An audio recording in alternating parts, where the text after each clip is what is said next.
Hello robotic guys. आज मैं जा रहा हूँ आप लोगों को बताने कि किस तरीके से हम रिज्यूमे अपना बनाते हैं। बेसिकली आप क्या इस तरीके से रिज्यूमे बनाएंगे? अगर आप इस तरीके से बनाएंगे तो आपको बहुत टाइम लग जाएगा अपना रिज्यूमे बनाने में और चीज़ें समझने में कि क्या क्या चीज़ें मैं ऐड करूँ। तो मैं यहाँ पर आपको कुछ शॉर्ट टिप्स एंड ट्रिक्स देने वाला हूँ। आप कहाँ से अपना रिज्यूमे ले सकते हैं, कैसे बना सकते हैं और क्या क्या चीज़ें ऐड करें कि आपका रिज्यूमे जल्दी से जल्दी शॉर्टलिस्ट हो जाए और एटीएस पर हाई रैंकिंग में शो करे। मैंने भी अपना रिज्यूमे बनाया है जिसमें मेरा जो रेटिंग है वो एटीएस पर 85% क्रॉस करता है।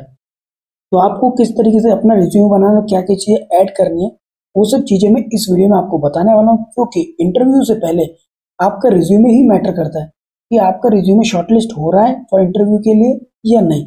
तो हम अगर अपने रिज्यूमे पे फोकस करेंगे कि हमें किस तरीके से रिज्यूमे बनाना है, क्या क्या चीज़ें ऐड करनी है जो हमारे एचआर को, जो हमारे क्वालिफिकेशन को, स्किल्स को अट्रैक्ट करे एचआर को, और जो पोस्ट के लिए हम अप्लाई कर रहे हैं उसमें हम क्वालिफाई करें। तो चलिए मैं आपको कुछ अपना रिज्यूमे दिखाता हूँ तो आपको उससे एक आइडिया लगेगा।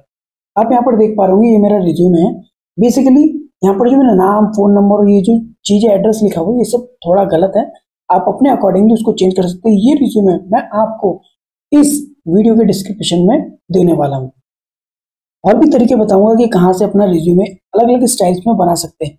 अगर आप फ्रेशर हैं या प्रोफेशनल हैं कोई फर्क नहीं पड़ता है, बट आप रिज्यूमे बनाएंगे तो आपका शॉर्टलिस्ट जरूर होगा, मैं आपको वादा करता हूँ।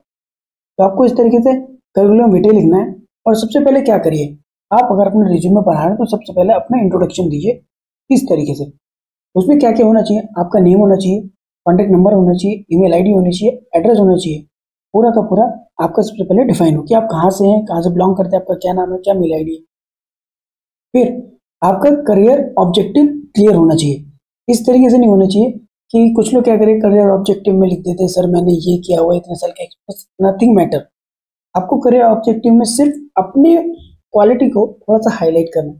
जैसे कि इसमें क्या लिखा हुआ है कि secure a challenging position that utilise my year of experience that allow me the opportunity to grow professionally. Basically अपने बारे में बता रहे हो आप हल्का सा कि मैं क्या चीज करना चाहता हूँ अपने इस एक्सपीरियंस को गेन करके। फिर सिनॉप्सिस में आप बताइए कि आप क्या क्या अपनी लाइन पर, जहाँ पे भी आप जिस डिपार्टमेंट में आप काम करते हैं वहां पर क्या क्या आप काम करते हैं, वो चीज को आप डिफाइन करिए इधर सिनॉप्सिस में। फिर आते हैं हम वर्क एक्सपीरियंस पर। तो वर्क एक्सपीरियंस बेसिकली आपको एक शॉर्ट फॉर्म बता देना है। अभी किसी एचआर का इंटरेस्ट नहीं है जानने में कि आपने क्या किया है, क्या जॉब जॉब रिस्पॉन्सिबिलिटीज है आपकी। तो डोंट मैटर, आप क्या करिए एक वर्क एक्सपीरियंस वाला कॉलम बनाइए इस तरीके जैसे मैंने बनाया हुआ है। और आप क्या करिए शॉर्ट में बताइए कि मेरे पास कितनी कंपनी का एक्सपीरियंस है और कितने कितने साल का एक्सपीरियंस है। आप इस तरीके से उसको बुलेटिन में शो कर सकते हैं। फिर जितनी कंपनियों में आपने काम किया उनमें क्या क्या आपने लर्न किया, क्या क्या आपने इंप्रूवमेंट पॉइंट दिए और क्या क्या आपका work and role and responsibility था, वो भी आप शो कर सकते हैं। पहले जिस कंपनी में आप काम कर रहे हो उसका एक अगर एक शॉर्ट एक ब्रीफ दीजिए, वो क्या मैन्युफैक्चर करती है, बेसिकली क्या सर्विस प्रोवाइड करती है, वो सब बताइए और कहाँ पर वो कंपनी है। फिर उसके बाद अपनी जॉब रिस्पॉन्सिबिलिटी पे आइए। जैसे मैं यहाँ पर क्या है, मैं एक रोबोटिक प्रोग्रामर हूँ, तो मैंने क्या किया हुआ है एक रिज्यूमे बनाया हुआ है। तो उसमें बताया हुआ है कि मैं अपनी लाइन पर क्या क्या चीज़ें ध्यान रखता हूँ और क्या क्या चीज़ें कैसे करता हूँ और क्या क्या चीज़ों का मुझे एक्सपीरियंस है और किन किन चीज़ों में मैं अच्छा हूँ। इस तरीके से बताइए तो बेसिकली सेम रहेगा। मैंने मेरे पास अगली 3-4 कंपनीज हैं जो मैंने यहाँ पर लिखा हुआ है। अब हम आते हैं नेक्स्ट चीज पर। अब अगला क्या है कंटेक्स्ट हमारा, technical skill and knowledge of terms. आपको क्या क्या नॉलेज ऑफ टर्म की आती है और क्या क्या टेक्निकल स्किल्स है, उन सब चीज़ों को बताइए। मैंने बताया कि मुझे ऑटो कैड आता है, solid work, knowledge of CNC SPM Fronius machines के नॉलेज है। ऑफ टेक्निकल टर्म्स में 3M 4M 3G 3R MS office most, ये सब चीज़ों के मुझे नॉलेज है। फिर कोई सॉफ्टवेयर आता है आपको, सॉफ्टवेयर स्किल्स लिख दीजिए आप, जैसे कि MS Office, power excel, PowerPoint, SAP, Photoshop, Adobe Premiere, AutoCAD, SolidWorks भी आप लिख सकते हैं यहाँ पर। और हॉबीज बताइए आप, बिकॉज हॉबीज मैटर करती है कि आप ये जॉब के लिए अप्लाई कर रहे हैं तो आपकी हॉबीज कैसी है। उससे बंदा थोड़ा आपको जज करता है कि आप चिल माइंड के हैं कि नहीं है, आप जिस वर्क एनवायरमेंट में काम करेंगे आप उसमें भी इंटरेस्टेड है कि नहीं।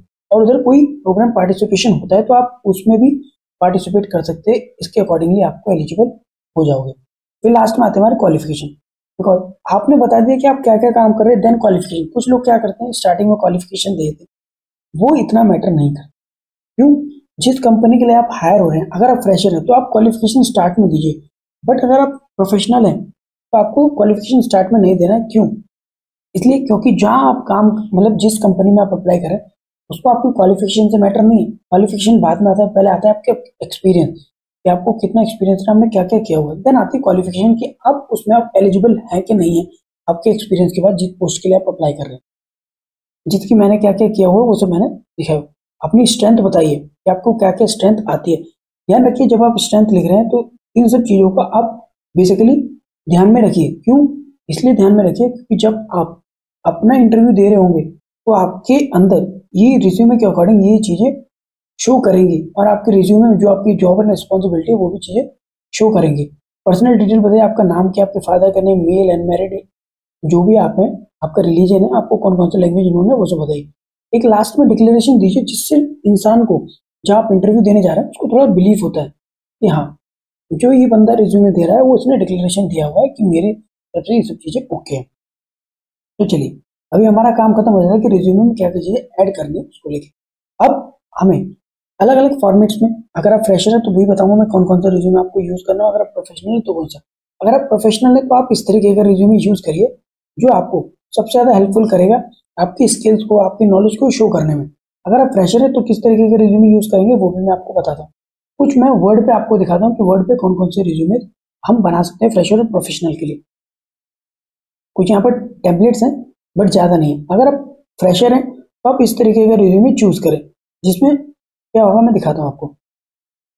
योर नेम असिस्टेंट मैनेजर, मतलब आप लिख दीजिए फ्रेशर, तो आप छोटे से एक एक 1 पेज का रिज्यूमे बनाएं। अगर आप फ्रेशर है उसमें आप अपना एक्सपीरियंस बताइए, कॉलेज में आपने क्या क्या किया हुआ है वो एक्सपीरियंस बताइए, कम्युनिकेशन स्किल क्या है, लीडरशिप कंपेटेंसीज क्या है वो दिखा सकते हैं। और फिर हम आते हैं अपने एटीएस रिज्यूमे को लेकर।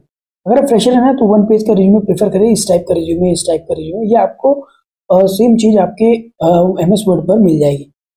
आपके आप हमेशा ध्यान रखिए जब भी आप एटीएस क्वालिफाई करने के लिए रिज्यूमे बना रहे हैं तो आपका उसमें थोड़ा एकदम डिटेल्ड व्यू हो, ठीक है ना, और प्रिसाइज मैनर में हो। ऐसा ना हो कि सामने वाले को पढ़ने में और समझने में प्रॉब्लम हो रही है। फोटो यूज कर सकते हैं, आपके ऊपर डिपेंड करता है कि आप फोटो यूज करना चाहते हैं नहीं करना चाहते। इस तरीके जैसे मैंने आपको रिज्यूमे दिखाया अपना, देखिए सेम उसी तरीके से इन्होंने भी रिज्यूमे बनाया हुआ है, बट ये क्या एटीएस स्टाइलिश अकाउंटिंग रिज्यूमे है, ठीक है ना, जो आपको हेल्प करेगा एक एटीएस क्वालिफाई करना है। बिकॉज एटीएस क्या करता है, फोटो रीड नहीं करता, ये सब चीजें उसको क्या कंसाइज मैनर में डेटा चाहिए होता है जो इस तरीके से लिखा जाता है, जो हेल्प करता है आपके रिज्यूमे को शॉर्टलिस्ट होने में और ज्यादा। और एक और ऑप्शन है हमारे पास कि हम किस तरीके से अपना रिज्यूमे और अच्छा बना सकते हैं, वो भी मैं आपको दिखा सकता हूँ। आप हमेशा यूज करिए कैनवा को। मैं भी मैक्सिमम टाइम जब मैं फ्रेशर था तो मैं भी कैनवा ही यूज करता था, और एक्सपीरियंस के टाइम पे भी करता हूँ। बिकॉज अगर मुझे लगता है कि कुछ ये मुझे ऐड करनी है तो मैं वहां से ऐड कर लेता हूँ। जैसे कि कई सारे रिज्यूमे के फॉर्मेट्स यहाँ मिल जाते हैं, देखिए जिन पर इस तरीके के साइन है वो प्रीमियम के लिए हैं, आप उनको ट्राई ना करें। बट आप इजीली फ्री वाले देखिए, फ्री वाले बहुत आपको यहाँ पर टेम्पलेट्स मिल जाएंगे। अगर आप फ्रेशर हैं तो इस तरीके से आप अपना फोटो लगा सकते हो और बहुत कंसाइज 1 पेज में अपना रिज्यूमे शो कर सकते हो। तो चलिए मैं दिखाता हूँ कैनवा पर किस तरीके के रिज्यूमे आते हैं। इस तरीके के रिज्यूमे आएंगे, आपको कस्टमाइज इस टेम्पलेट पे जाना है। कस्टमाइज जाने के बाद आप अपना जिस तरीके से कस्टमाइज करना चाहते हैं आप उसको कस्टमाइज कर सकते हैं। वन चीज और, अगर आप फ्रेशर है, आपका रिज्यूमे कभी शॉर्टलिस्ट नहीं हो रहा है, तो उसके लिए आपको क्या करना है, सबसे इंपॉर्टेंट थिंग, आप लिंक्डइन पे जाइए और सेम प्रोफेशन के बंदों को आप सर्च करिए। वहां पर जो जो उन्होंने एक्स्ट्रा चीजें अचीव करी है उनको अपने रिज्यूमे में इंसर्ट कराइए। वो आपको सबसे ज्यादा हेल्प करेगा, आपकी नौकरी प्रोफाइल को भी अच्छा बनाएगा, जहां पर आपका रिज्यूमे सबसे ज्यादा टॉप पर रहेगा, ठीक है ना। और आप अलग अलग बंदों से वो सब चीजें जान सकते हैं, क्योंकि एक कंपनी में रहने के बाद हम ज्यादा चीजें नहीं सीख पाते। कुछ मोनोपोली क्रिएट करते हैं बंदे वहां पर कि हम सीखे हुए हैं तो हम ही सीखे रहना चाहिए, बाकी और नहीं रहना चाहिए। अगर आप इस चीज बैरियर को तोड़कर आप अगली कंपनी में स्विच करके अच्छा पैकेज लेना चाहते हो तो क्या करिए, सबसे बढ़िया चीज लिंक्डइन पे जाइए, सेम प्रोफेशन के बंदों को देखिए क्या क्या कर रहे हैं, क्या क्या उन्होंने अलग किया हुआ है, उन सब चीजों को अपने रिज्यूमे में ऐड करिए। तो आज के लिए बस इतना ही, मिलते हैं नए वीडियो में नए टॉपिक के साथ। Bye bye.